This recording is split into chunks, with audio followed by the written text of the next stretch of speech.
जैसा कि आप सबको पता है, मैं बॉटनी और केमिस्ट्री जेनरिक के बहुत सारे कंटेंट्स अभी तक डाल चुकी हूँ, जिसका एग्ज़ाम को शिफ्ट करके 7 तारीख से कर दिया गया है। तो अब हमारे पास बॉटनी जेनरिक सेमेस्टर 1 का एक नेक्स्ट टॉपिक है, जो है मेंडल्स लॉ ऑफ इनहेरिटेंस। ये जेनेटिक्स का टॉपिक है और ये लॉन्ग में आता है।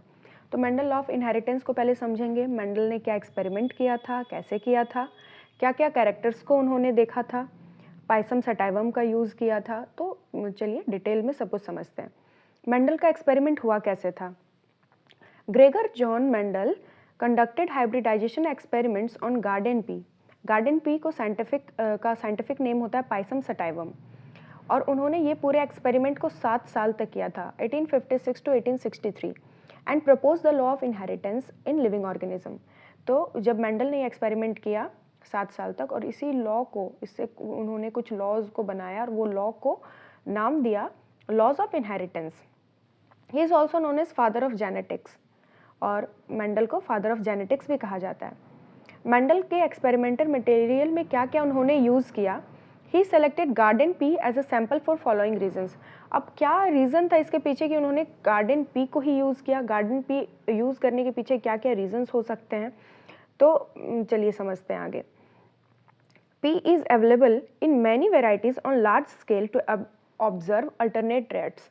हम सबको पता है P बहुत सारी वेराइटीज़ में बहुत ज़्यादा लार्ज स्केल में प्रेजेंट होता है, ताकि हम क्या क्या अल्टरनेट ट्रेट्स आ रहे हैं, जैसे कि अगर हम उसके पॉड कलर की बात करें तो वो भी एक ट्रेट है। तो अलग अलग ट्रेट्स के बारे में कैसे हम समझ सकते हैं?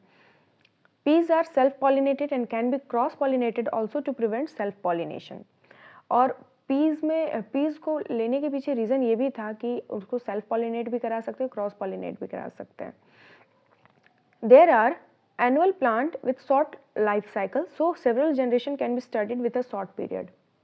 और पी प्लांट में ऐसा होता है कि एनुअल प्लांट है, साल में उगता है और उसके बाद बहुत कम लाइफ साइकिल है इसका, तो हम लोग अलग अलग कैरेक्टर्स को अलग अलग जनरेशन तक पढ़ सकते हैं। मेन रीज़न भी ये भी था, और ज़्यादातर जनरेशन को कम टाइम में हम लोग पढ़ सकते हैं या समझ सकते हैं, एनालाइज कर सकते हैं। P plants could easily B raised, maintained and handle. P plant को आसानी से उगाया भी जा सकता है, उसको मेंटेन करना भी आसान है, हैंडल करना भी आसान है ना। Many varieties are available with distinct characteristic. बहुत सारे कैरेक्टरिस्टिक्स अवेलेबल हैं, जैसे कि कॉन्ट्रास्ट, जिसको हम लोग कॉन्ट्रास्टिंग कैरेक्टर्स का भी नाम देते हैं। Mendel conducted artificial pollination, cross-pollination experiments using several true breeding pea lines। बहुत सारे प्रोसेस को उन्होंने कंडक्ट किया जिसमें आर्टिफिशियल पॉलिनेशन था, क्रॉस पॉलिनेशन था।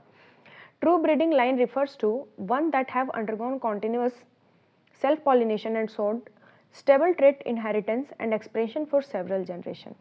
उन्होंने अलग अलग जनरेशन तक पॉलिनेट जब कराया तो देखा कि कौन ऐसे ट्रेट हैं जो स्टेबल हैं, कौन ऐसे ट्रेट हैं जो चेंज हो जा रहे हैं। मेंडल ने total 14 true breeding P plant varieties को लिया एज अ पेयर, और उसमें कुछ कैरेक्टर सेम थे, कुछ कॉन्ट्रास्टिंग कैरेक्टर्स थे। तो अब हम देखते हैं कि कौन कौन से ट्रेट्स जो है वो कॉन्ट्रास्टिंग थे, क्या क्या कैरेक्टर्स को उन्होंने यूज़ किया। तो पहला है स्टेम हाइट। स्टेम का हाइट, डोमिनेंट कैरेक्टर टॉल होगा और इसका रिसेसिव कैरेक्टर क्या होगा? ड्वार्फ। देखिए, एक तो नॉर्मल कैरेक्टर, एक कॉन्ट्रास्टिंग कैरेक्टर। कॉन्ट्रास्टिंग का मतलब होता है एक दूसरे के एंटागोनिस्ट, है ना, एक दूसरे के अपोजिट। तो स्टेम हाइट में डोमिनेंट टॉल है, रिसेसिव ड्वार्फ है। फ्लावर कलर में डोमिनेंट वायलेट है, फ्लावर कलर रिसेसिव वाइट है। उसी तरह से flower position axial terminal, pod shape inflated constricted, pod shape inflated constricted, pod colour green yellow, seed shape round wrinkled, seed colour yellow green. तो ये थे कुछ कॉन्ट्रास्टिंग कैरेक्टर्स जिसको मेंडल ने यूज़ किया था पी प्लांट में। अब मेंडल ने क्या ऑब्जर्व किया कि जब F1 जनरेशन होता है प्लांट्स का, तो जितने भी पी प्लांट हैं वो टॉल हैं, कोई भी ड्वार्फ नहीं थे। तो F1 जनरेशन हम लोग कैसे समझते हैं? एक तो हम लोग लेंगे प्योर टॉल। प्योर टॉल मतलब दोनों कैपिटल टी। एक लेंगे प्योर ड्वार्फ मतलब दोनों स्मॉल टी। अगर अब हम इसको पनेट स्क्वायर बनाकर समझना चाहें तो टी टी स्मॉल टी, ये समझिए हम लोग एक पनेट स्क्वायर अगर बना रहे हैं तो इसको कैसे समझ सकते हैं?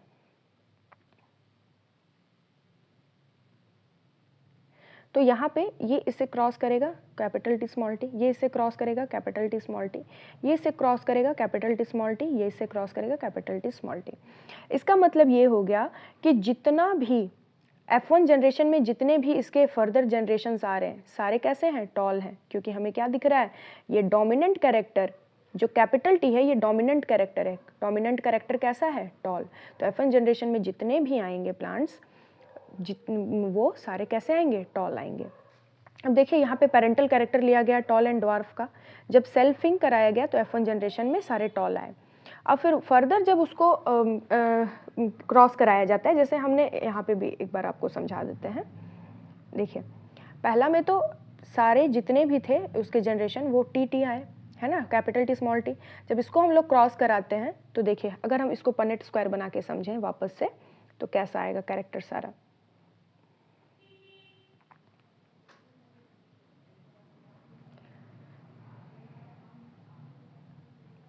तो ये कैपिटल टी आएगा, कैपिटल टी स्मॉल टी आएगा, capital T small T, small T small T.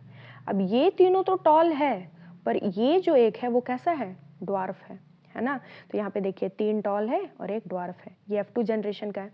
तो इसको भी आप समझ ही गए होंगे कि कैसे डायग्रामेटिक फॉर्म में या पनेट स्क्वायर के फॉर्म में हम मोनोहाइब्रिड क्रॉस को रिप्रेजेंट कर सकते हैं।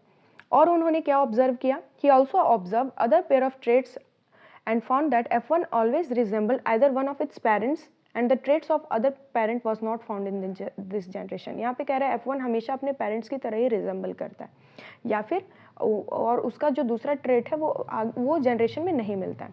In F2 generation, he found that some of the offspring were dwarf, that is character which are not seen in F1 generation was expressed in F2। Second case में हमने देखा कि सारे toll नहीं थे, उसमें एक ड्वार्फ भी आया। इसका मतलब कि जो कैरेक्टर F1 में थे वो बिल्कुल एज इट इज F2 में एक्सप्रेस नहीं हुआ।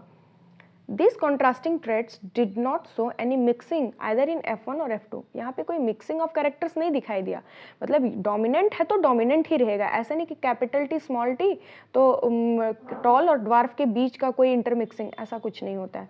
जो डोमिनेंट है वो डोमिनेंट ही रहेगा। Similar results were obtained with the other traits that he studied, Only one of the parental trait was expressed in F1 generation। मतलब F1 जनरेशन में सिर्फ एक ही पेरेंटल कैरेक्टर डेवलप होता है।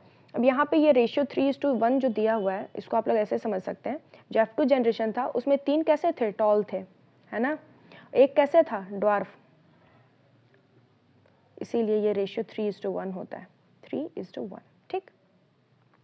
Mendel also found identical results in dihybrid cross in mono and in as in monohybrid cross। उन्होंने बहुत सारे identical result भी देखा डाइहाइब्रिड क्रॉस में। The trait that appeared in F1 is called dominant trait while the other trait is recessive। अब बताइए F1 generation में जितने भी हमने ट्रेट देखा जो एक्सप्रेस किया था खुद को वो सारा डोमिनेंट ट्रेट था। और नेक्स्ट पॉइंट है, in tall dwarf traits tallness is dominant over dwarfness that is recessive. और हमेशा जब इस टाइप का स्ट्रक्चर बन रहा था टी तो हमेशा टॉल इस पे डोमिनेट कर रहा था। इसका मतलब क्या हो गया, tallness is dominant over dwarfness. ठीक है, तो ये था मेंडल का एक्सपेरिमेंट। यहाँ पे देखिए ये भी आप बना के दिखा सकते हैं। ये पनेट स्क्वायर बनाएंगे तो आप आराम से एक पेज में अच्छे से बना सकते हैं, मार्क्स आपको अच्छा मिल जाएगा। तो बिल्कुल इसको बना ही दें।